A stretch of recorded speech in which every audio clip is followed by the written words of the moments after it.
오늘은 축구 이야기로 설교를 시작해 보려고 합니다. 몇 주간 계속되었던 카타르 월드컵이 이제 결승전만 남겨놓고 있습니다.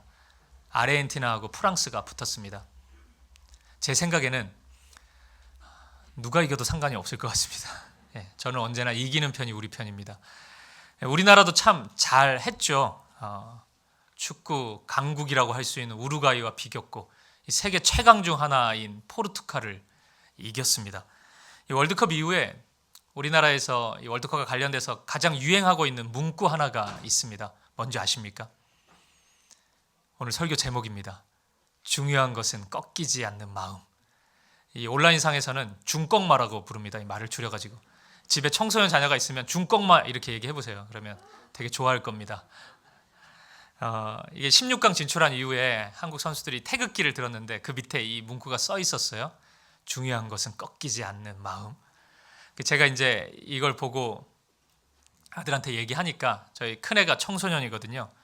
그러니까 아빠 그 월드컵에서 나온 게 아니고 이 롤이라는 게임이 있는데 PC 게임이 있습니다. 거기 프로게이머가 처음 한 거래요. 그래서 제가 배웠습니다. 월드컵이 아니고 PC 게임에서 나온 말입니다. 근데 어쨌든 우리나라 선수들이 이 문구처럼 잘 싸운 것 같습니다. 예선전 보면은 이 두 번째 경기 가나 경기 무조건 이겨야 된다 그랬는데 져버렸잖아요.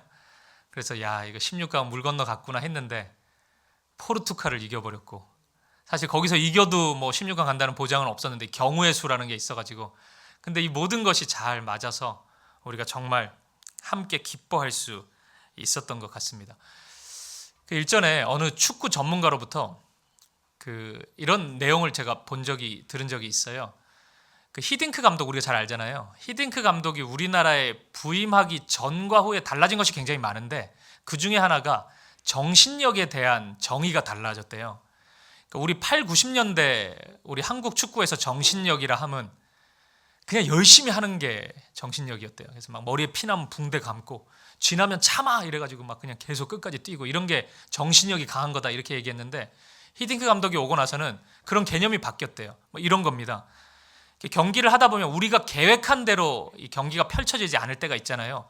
우리 포르투갈전처럼 5분 만에 골을 먹는다든지 그럼 굉장히 당황스럽죠. 정신력이 강한 게 뭐냐면 그런 당황스러운 상황 속에서도 준비한 것을 잘 발휘하는 거. 어려운 현실 속에서도 내가 계획하고 준비한 걸 잘 펼칠 수 있는 능력이 정신력이다. 이렇게 정의가 바뀌었다고 그럽니다. 어느 기사에서 보니까 야구 선수나 골프 선수에게 입스라는 것이 올 때가 있대요. 입스가 뭐냐면은 이게 어떤 그 경기에 대한 중압감 때문에 내 육체가 내 마음대로 움직여지지가 않는 겁니다. 이게 왜 어렵냐면은 내가 무슨 부상이 있는 것도 아닌데 경기 전까지만 보면은 너무 컨디션이 좋고 잘 준비됐는데 경기만 들어가면은 내가 원하는 대로 이 플레이가 펼쳐지지 않는 겁니다. 그래서 야구 선수에게 투수에게 입스가 오면은 제구가 안 되는 거예요. 공을 던지는데 내가 원하는 대로 공이 잘 안 가는 겁니다. 골프 선수에게 입스가 오면은 이 퍼팅이라고 하죠. 맞나요? 그 집어넣는 거. 그거 할 때 내가 지금 구멍을 보는데 뭐 엉뚱한 대로 팔이 막 이상하게 가고 그렇게 되는 거예요. 이게 참 어려운 것이라고 하더라고요. 그러니까 실력이 비슷한 상대, 뭐 팀 이렇게 붙을 때 실력이 비슷하니까 모두가 다 열심히 하죠. 중요한 게 정신력인 거예요. 그리고 정신력은 뭐 열심히 하겠다 이런 자세보다는 내가 준비한 것을 잘 펼칠 수 있는 사람이 그런 팀이 승리한다는 겁니다. 이런 면에서 보면은 뭐 우리 국가대표 축구팀 선수 중에 아무도 이 설교를 안 들을 가능성이 크지만 잘했다고 얘기해주고 싶습니다. 정신력이 훌륭했던 것 같아요. 준비한 것을 그 강국을 상대로 잘 펼쳤던 것 같습니다. 제가 오늘 설교를 이 축구 선수의 그 마음가짐으로 시작한 이유가 있습니다. 이것이 우리의 신앙에서도 하나님과의 관계에서도 매우 중요하기 때문입니다. 많은 일들, 하나님과의 관계 속에서 어떤 현실, 환경, 상황 이런 것도 중요할 수 있지만 정말 중요한 것은 하나님 앞에서의 나의 마음이기 때문입니다. 하나님께서는 그 무엇보다 우리의 마음을 중요하게 여기시는 분입니다.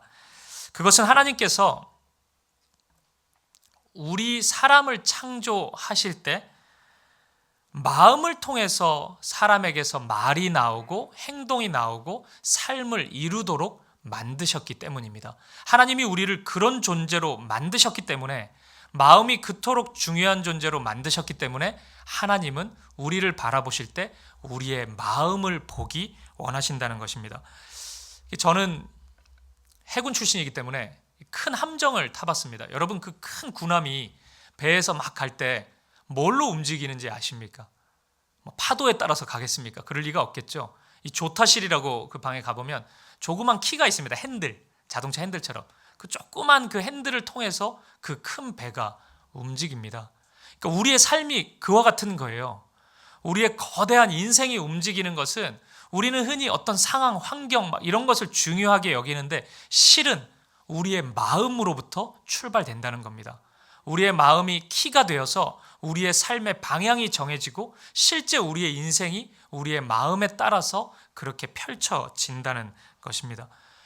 인류의 첫 번째 타락을 생각해 보십시오. 사탄이 하나님이 창조하신 이 아름다운 피조 세계를 다 죄로 오염시켜 버리고 싶은 마음을 가졌습니다. 그런데 그 사탄이 한 일이 이 피조 세계 하나하나를 다 찾아다니고 다 만나고 하면서 죄로 유혹하고 다 오염시키고 그렇게 하지 않았습니다. 사탄이 한 일은 한 사람의 마음을 얻는 것이었습니다.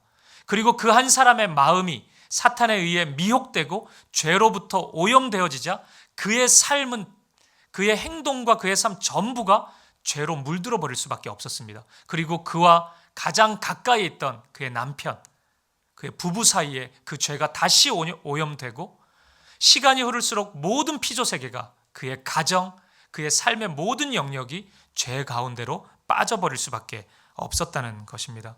사랑하는 여러분, 마음이 이토록 중요한 거예요. 마음으로부터 모든 것이 출발되기 때문입니다. 그러면 여러분 좀 궁금한 게 있죠. 마음이 뭘까? 이 마음이 눈에 보이지도 않는데 성경은 마음에 대해서 뭐라고 얘기하고 마음은 어떤 식으로 창조된 걸까? 이런 근본적인 질문이 생길 수 있습니다. 근데 이 대답은 좀 쉽지가 않아요. 왜냐하면 성경이 마음에 대해 그렇게 많은 설명을 해주고 있지는 않기 때문입니다. 하지만 하나님께서 사람을 지으실 때 흙으로 사람을 만드셨다고 합니다. 그러니까 사람의 모습으로 이렇게 하나님이 지으신 거죠. 근데 여기까지 사람이 된 건 아니죠. 말하고 행동하고 그런 건 아니었으니까. 그 코에 생기를 불어 넣으셨을 때 사람에게 생명이 시작되었습니다. 이렇게 본다면 우리 눈에 보이지 않는 이 마음은 우리의 코를 통해서 불어 넣으신 생명인 그 영혼일 수 있고, 또 그게 아니더라도 어떤 영혼의 기능인 정서나 감정 이런 걸로 우리는 이해할 수 있을 것 같습니다. 그리고 만약 우리 안에 있는 마음이 우리의 영혼이라면, 그게 아니더라도 어떤 영혼의 한 부분이라면 하나님께서 우리에게 구원을 이루시거나 은혜를 베풀어 주실 때 우리의 마음과 상관없이 그 일을 이루시진 않을 겁니다. 반드시 제일 먼저 우리의 마음을 변화시키시고 우리의 마음을 구원하시고 그 구원의 은혜가, 열매가 우리의 삶 가운데 나타나도록 그렇게 인도하실 것입니다. 오늘 본문의 말씀도 그런 것을 전제하면서 주시는 하나님의, 예수님의 말씀이라고 할 수 있습니다. 오늘 말씀은 지난주에 이어서 이어지는 말씀입니다. 지난주 말씀을 기억하시죠? 제가 여러분을 너무 높게 평가하는 겁니까? 핵심이 이거였잖아요. 하나님은, 예수님은 사람의 외모를 보시지 않고 중심을 보시는 분이십니다.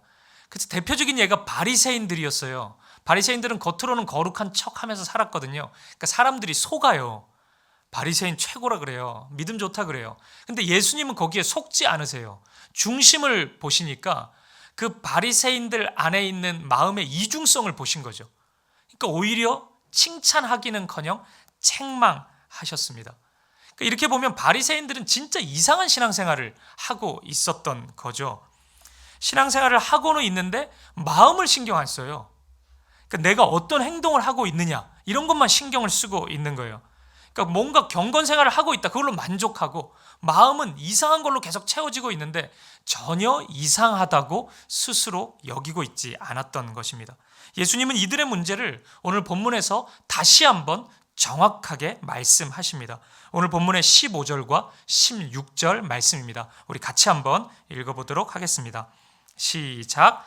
무엇이든지 밖에서 사람에게로 들어가는 것은 능히 사람을 더럽게 하지 못하되 사람 안에서 나오는 것이 사람을 더럽게 하는 것이니라 하시고. 아멘. 사람에게 있는 모든 죄와 어두움이 실은 마음의 문제라는 겁니다. 예수님 이렇게 말씀하시는 거예요. 너희들은 뭐 밥 먹을 때 손 씻는 문제, 뭐 그런 규례를 지키는 거, 그런 거 가지고 거룩하다 막 얘기하는데 그게 아니다. 그런 거 가지고 거룩해지는 게 아니고 마음의 문제다. 마음이 거룩해져야 그 사람의 삶이 거룩해질 수 있다. 예수님은 이렇게 말씀하십니다. 그러니까 하나님의 관심사는 마음인 거죠. 예수님의 관심사는 우리의 마음이었던 겁니다. 근데 여러분, 여기까지 우리가 보면 조금 이상한 부분이 있죠. 주님이 그토록 우리의 마음을 중요시 여길 거라면 굳이 무엇을 행동해야 되는 수많은 규례와 율법들을 뭐 하려고 주신 걸까요? 그러니까 마음만, 주님 제 마음 아시죠? 그리고 주님은 우리 마음 꿰뚫어 보시니까 그러면 끝나는데 뭐 하려고 율법을 주세요? 힘들게? 마음이 훨씬 중요한 건데, 이 구약에 보면 율법이 600개가 넘거든요. 그거 다 지키라 그랬어요. 그 무슨 수로 지킵니까? 그게 되지도 않는 그 율법을, 지킬 수도 없는 그 율법을 뭐 하려고 우리 주님은, 하나님은 다 주셨던 걸까요? 이것은 이스라엘에게 주셨던 한 율법의 예를 통해서 우리가 이 답을 찾아볼 수 있을 것 같습니다. 이스라엘 백성들은 하나님의 거룩한 자녀가 되었던 표징으로서 할례를 받도록 되어 있었습니다. 모든 남자들은 다 할례를 받았어요.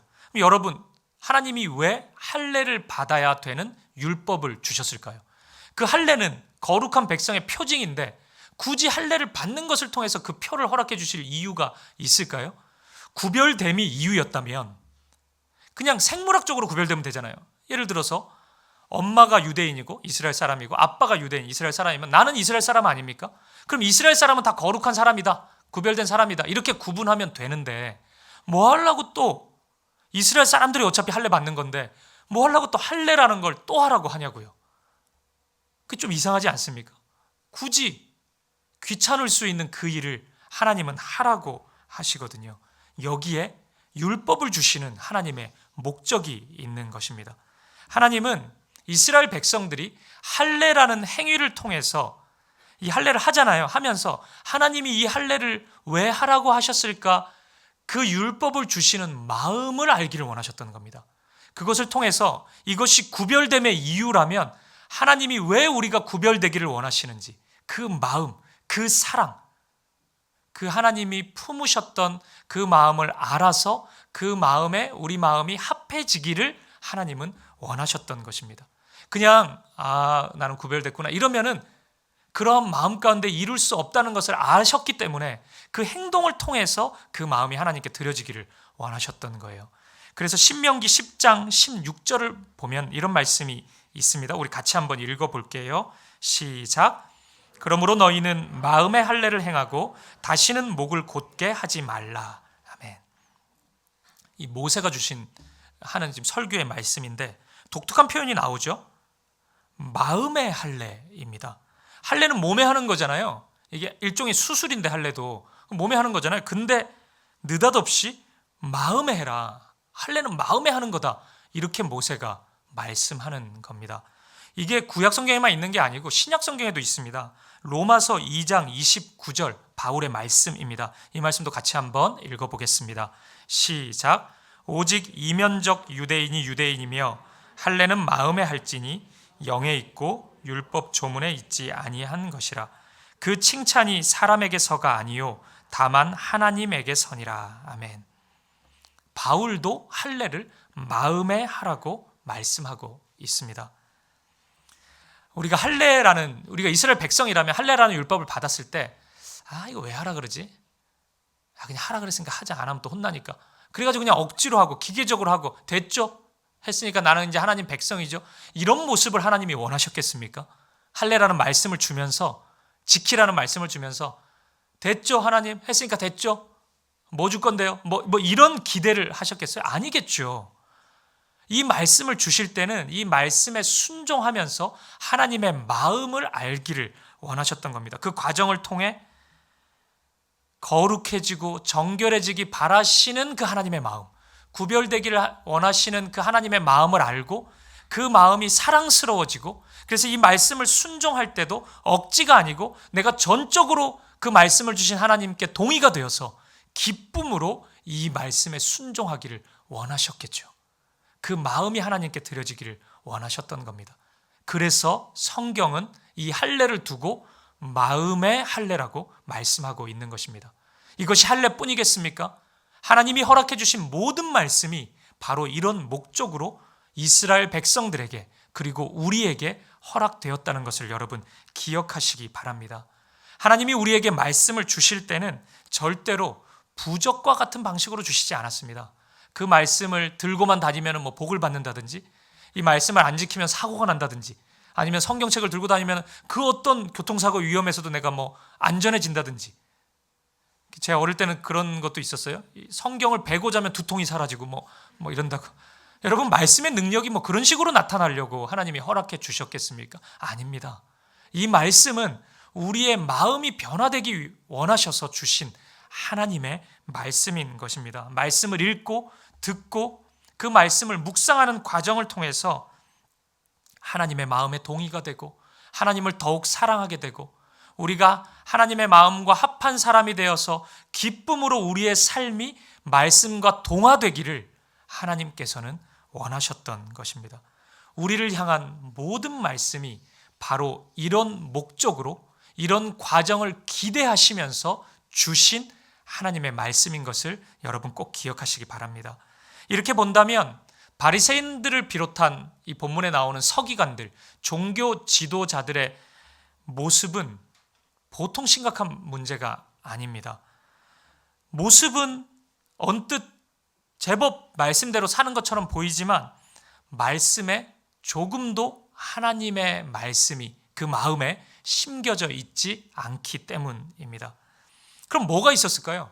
하나님의 말씀이 없었는데, 그냥 뭔가 한두 개 지키고 있는 것처럼 보이지만 그 마음에 말씀이 하나도 없었는데, 그럼 뭐가 자리하고 있었던 걸까요? 오늘 본문 21절에서 23절이 그것을 소개하고 있습니다. 같이 한번 이 말씀도 읽어보겠습니다. 시작. 속에서 곧 사람의 마음에서 나오는 것은 악한 생각, 곧 음란과 도둑질과 살인과 간음과 탐욕과 악독과 속임과 음탕과 질투와 비방과 교만과 우매함이니 이 모든 악한 것이 다 속에서 나와서 사람을 더럽게 하느니라. 아멘.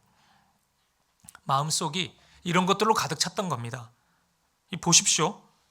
음란, 도둑질, 살인, 간음, 탐욕, 악독, 속임, 음탕, 질투, 비방, 교만, 우매함, 마음에 이런 것들로 가득했던 거예요.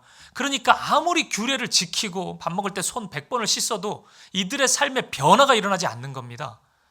거룩한 삶으로 조금도 나아가지 못하는 거예요. 오히려 시간이 흐를수록 모든 악한 것이 다 흘러나와서 더러운 삶을 살 수밖에 없었던 겁니다. 악한 삶의 이유가, 그 출발이 마음에 무엇을 품었는지로부터 시작된 것입니다. 야고보서 3장 16절 말씀을 보면 이런 말씀이 있습니다. 시기와 다툼이 있는 곳에는 혼란과 모든 악한 일이 있음이라.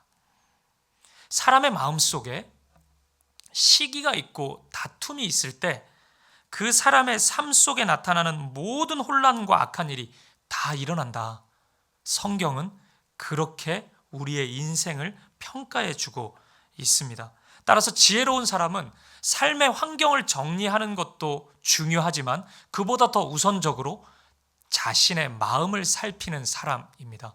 내 마음의 중심이 무엇을 향해 있는지를 정확히 아는 사람이 지혜로운 사람이라고 할 수 있습니다. 그리고 야고보 사도는 이렇게도 이야기합니다. 야고보서 3장 14절을 보면 그러나 너희 마음속에 독한 시기와 다툼이 있으면 자랑하지 말라. 진리를 거슬러 거짓말하지 말라. 이렇게 말씀합니다. 자신의 마음속에 시기와 다툼이 발견된다면 이것도 독한 시기라 그러죠. 이게 어떤 시기가 뭐 독한 시기, 착한 시기 이런 게 있는 게 아니고 시기, 다툼은 다 독한 거예요. 독한 시기와 다툼이 있으면 결코 자랑하지 말래요. 조금 이상하죠. 누가 이거 자랑할까요? 내 마음에 시기가 있다 이렇게 자랑하는 사람이 있겠습니까? 나는 다툼 덩어리다 뭐 이렇게 얘기하는 사람이 있겠어요? 근데 이 말씀을 하신 이유가 있겠죠. 그런 사람이 있다는 겁니다. 그리고 굉장히 많다는 겁니다. 그 이유가 있을 거예요. 마음속에 시기와 다툼이 있습니다. 그 말은 시기와 다툼의 동기가 되는 욕심이 있다는 거죠. 욕망이 있다는 거죠. 그 욕망이 이런 마음들을 계속 만들어낼 테니까. 근데 그 욕망이 나쁜 거라는 거는 웬만한 사람 알죠. 근데 그 욕망이 동기가 되어서 이 세상에 무엇을 획득하게 되었습니다. 내가 무엇을 가지게 된 거예요. 근데 이 가진 게 너무 내가 사랑스러운 거죠. 이걸 막 얘기하고 싶은 거예요. 그리고 웬만한 사람들이 다 부러워할 만한 것이니까 이걸 자랑하고 싶은 마음에 막 얘기를 하다 보면 결국에는 이것을 얻게 된 동기가 시기와 다툼 아닙니까? 욕심 아닙니까? 그게 다 흘러나오게 된다는 겁니다. 그래서 사람들이 생각보다 자신은 알지 못한 채 시기와 다툼을 자랑하는 일들이 있는 거예요.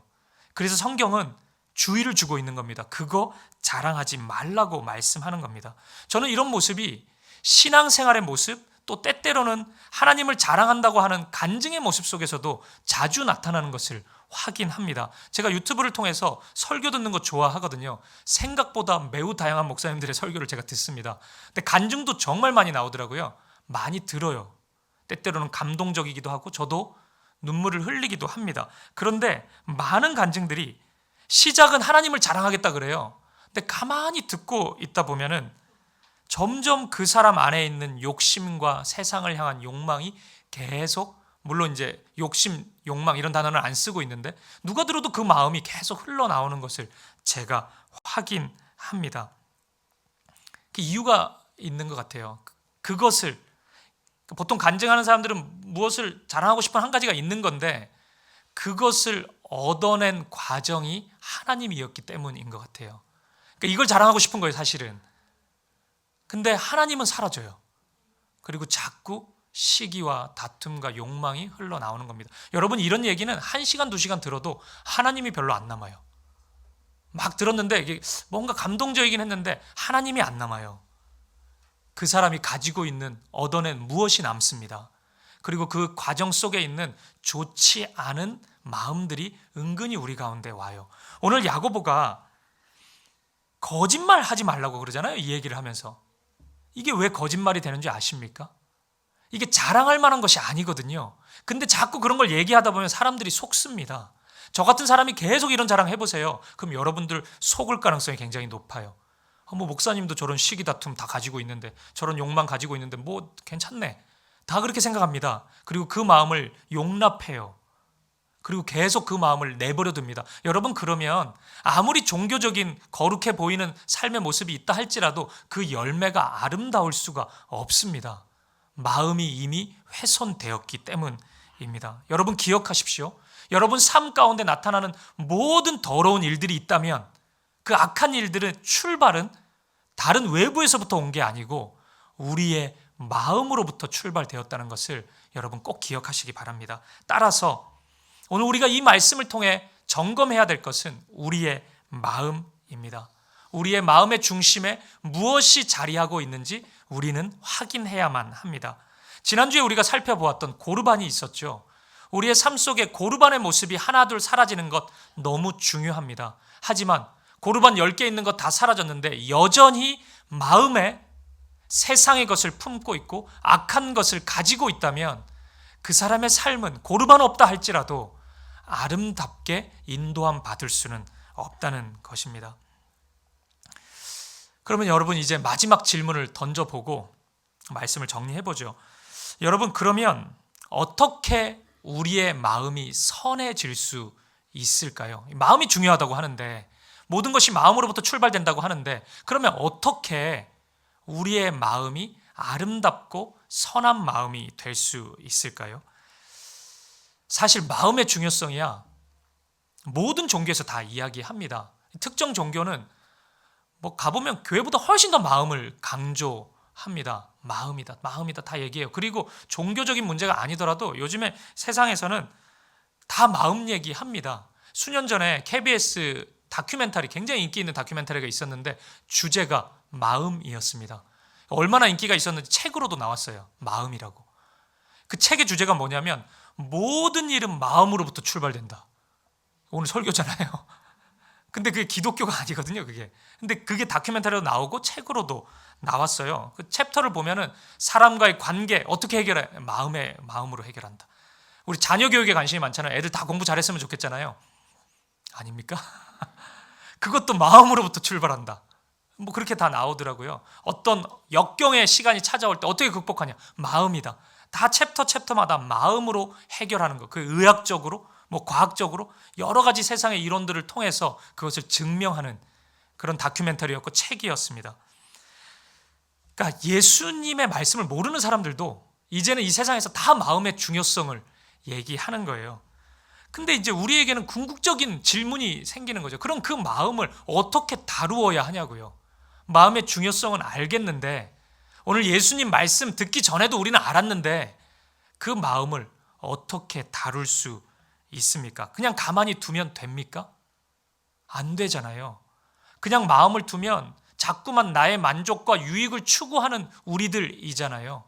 다른 사람이 잘 되는 것을 기뻐하는 것보다는 내 욕심이 채워졌을 때 훨씬 더 기뻐하는 사람들이잖아요. 아닌 척하지만 실제 그렇잖아요, 우리는. 근데 이 마음을 어떻게 다룰 수 있냐고요. 뭐 종교에서 이야기하는 것처럼 마음을 비우면 됩니까? 그 마음 비움에 대한 책 굉장히 많이 사서 읽으시더라고요. 그 몇 년 전에 분당 우리 교회에서 그 청년들을 대상으로 책 나눔을 했는데 성도님들이 책을 이제 한 권씩 다 주셨어요. 근데 스님이 쓴 책, 그 마음을 비우라는 그 책이 주셨더라고요. 그래서 차마 제가 청년한테 주질 못하고 제가 읽었어요. 좋은 내용이었어요. 아, 마음을 이렇게 계속 비워나가면 좋겠구나. 근데 질문이 생겼어요. 어떻게 비워요? 내 안에 준동하고 있는 그 욕망을 어떤 식으로 비울 수 있냐고요. 가라 그러면 가요? 그게? 고개를 절레절레 안 돼, 떠나 이러면 떠나요? 안 되던데요, 저는. 우리가 한 산에 조용한 곳에 한 달 머물면은 그 욕망이 다 사라집니까? 정치인들 보면 한 달, 두 달씩 갔다 오잖아요. 그 마음이 다 비워져서 내려오던가요? 더 강력한 욕망을 품고 의지를 가지고 내려오지 않습니까? 안 돼요. 어떤 식으로 할 수 있습니까? 성경의 제안은 비움이 아니에요. 오히려 비움이 아니라 채움을 말씀합니다. 우리의 마음, 그 욕심을 뭐 어떻게 가지고 막 자꾸 흘려보내서 비우는 게 아니고 더 강력한 것으로 채우라고 말씀합니다. 그것이 무엇입니까? 예수 그리스도입니다. 예수님으로 우리의 마음을 채우라고 말씀합니다. 예수님이 우리 가운데 거하시면 그 힘이 내 욕심을 짓누르기 때문에 얼마든지 이겨낼 수 있기 때문에 변화가 일어난다고 말씀합니다. 말이 바뀌고 삶이 바뀐다고 말씀해요. 뭐 언어 습관에 대한 책도 많아요, 요즘에. 그 하루에 10개씩 착한 말을 하면은 내 마음이 바뀌고 삶이 바뀐다 그래요. 여러분 해보세요. 안 됩니다. 제가 해봤어요. 착한 말만 계속 해봤어요. 누가 운전하다가 끼어들기만 해도 갑자기 막 화가 나고 안 되던데요. 여러분 그렇게 눌러지는 것이 아닙니다. 더 강력한 힘이 필요한 거예요. 성령님, 예수 그리스도가 우리 안에 거하실 때 우리의 언어가 바뀔 수 있고 원수 앞에서도 부드러운 말이 그때 그제서야 나올 수 있는 것입니다. 삶이 그렇게 바뀌는 것이에요. 에베소서 3장 17절 말씀을 보면 믿음으로 말미암아 그리스도께서 너희 마음에 계시게 하시옵고 너희가 사랑 가운데서 뿌리가 박히고 터가 굳어져서 이렇게 말씀합니다. 여기서 그리스도께서 너희 마음에 계신다 이 표현은 거주한다는 표현이에요. 사는 거예요. 예수님이 우리 마음을 당신의 집처럼 여기시고 성전 삼으시고 살기 시작하시면 어떤 일이 일어나냐면 사랑 가운데서 뿌리가 박히고 마음의 터가 굳어질 거라고 말씀합니다. 변화가 일어나는 겁니다. 내 마음에 있는 그 욕망이 시기와 다툼, 어두운 것들이 그 음란함이 그 원수 맺고 싶은 그리고 험담하고자 하는 그 안 좋은 더러운 모든 마음들이 다 눌러지고 하나씩 소멸되기 시작하는 것입니다. 우리가 요한복음 11월 달에 묵상하면서 아주 강력한 말씀을 보지 않았습니까? 요한복음 15장 5절 말씀이에요. 같이 한번 읽어보겠습니다. 시작. 나는 포도나무요 너희는 가지라. 그가 내 안에 내가 그 안에 거하면 사람이 열매를 많이 맺나니 나를 떠나서는 너희가 아무것도 할 수 없음이라. 아멘. 주님이 우리 안에 거하시면 열매를 맺을 수 있습니다.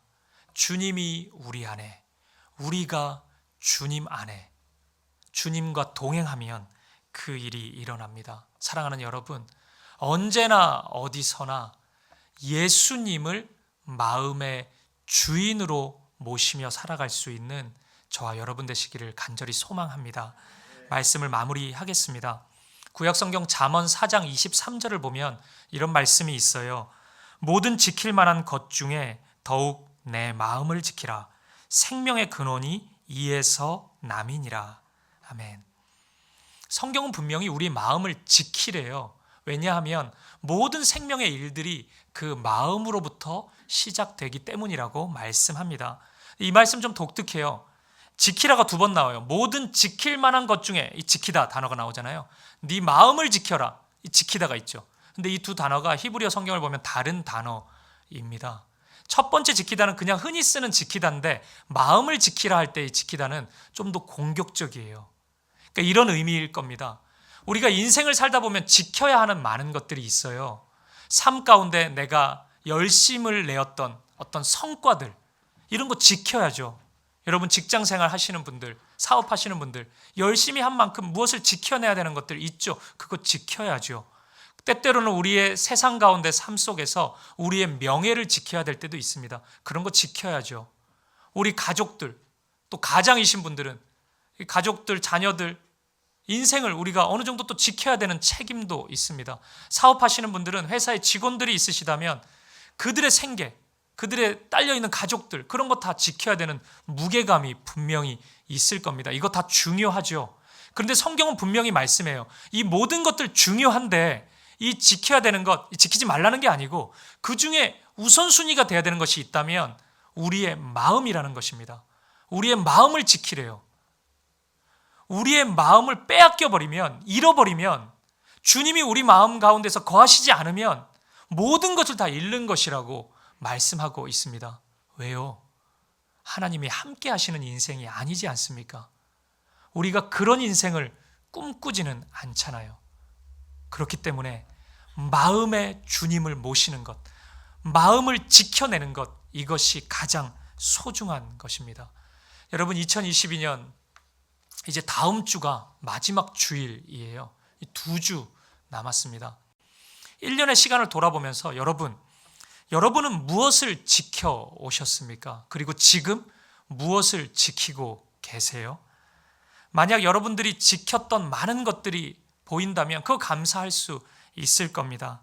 하지만 내가 몇 가지 지켜야 될 것 잘 지켰지만 내 마음 지키는 것을 실패했다면, 내 마음을 잃어버렸다면, 내 마음을 빼앗겨버렸다면, 세상에게, 사탄에게 빼앗겨버렸다면 다시 찾아오셔야죠.